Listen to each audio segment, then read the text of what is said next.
This segment of Panther Sports Talk is brought to you by Lincoln Savings Bank. At home in Iowa, at work for you.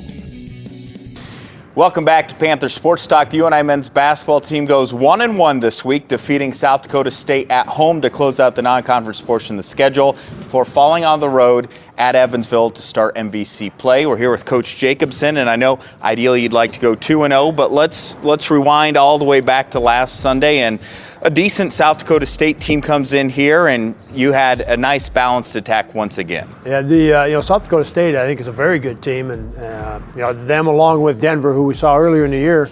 I think one of those two teams has got a great chance to win their league and play in the NCAA tournament if they can get through their tournament, of course, at the end of the year. So, another very good team on our non-conference schedule. I thought the guys did a great job of taking some things away from South Dakota State. Offensively, we were able to get ourselves out to a nice lead in the second half, and then when it did get close late in the game, we ran some great offense. We executed some things very well, and a couple things that we hadn't done. So good to see that part of it, able to stretch that lead out again. The Panthers finished their non-conference portion of their schedule 11-1, and that's nice to have that momentum heading into Valley play. But probably one of the toughest places to play to kick off the league is at Evansville, and a game that went right down to the wire, and it kind of a tale of two halves in that basketball game. Yeah, we carried the momentum from our South Dakota State game and really the entire non-conference into the Evansville game, and I think we're up 28-12 at one point toward the end of that first half. So, I was a little bit concerned with being off of school and coming back from Christmas. We got the job done with South Dakota State, but then you've got that first league game and it's on the road and you're sitting around for quite a while. But after 2 or 3 minutes, we were great. Our defense settled in. We took a lot of things away from Evansville. Ballantyne had a hard time getting some things done for them. And then offensively, we had the ball out in transition.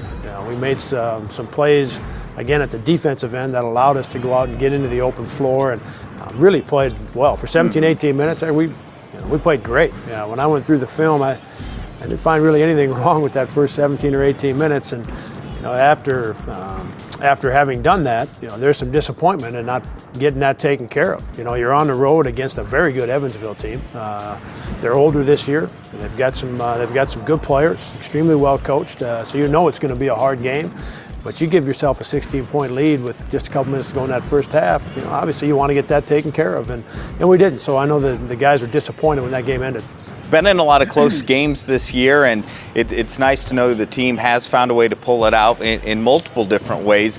But the defense was really strong against Evansville and leading the conference with scoring defense, and that seems to be the calling card yet again with this team. Right, and Evansville goes into that basketball game shooting 52% from the field as a team. So just a team that has obviously executed very well. They've got one of the top scorers in the country in Ballantyne, and the other guys that are back have improved for them. And so to go in there and hold them down with our defense as we did, probably adds to the disappointment a little bit when you go get yourself in a position to win a game. You hold the team on their home floor to basically 50 points. They shoot 32% from the field, and then you take a look at where did we go wrong, and we fouled too much. The free throw number was heavily in their favor, and we didn't rebound the basketball well enough. The rebound number was heavily in their favor, and those two things, everyone knows how important those two things are. And so even on a night when our defense was good, we didn't do two very important things to get it done.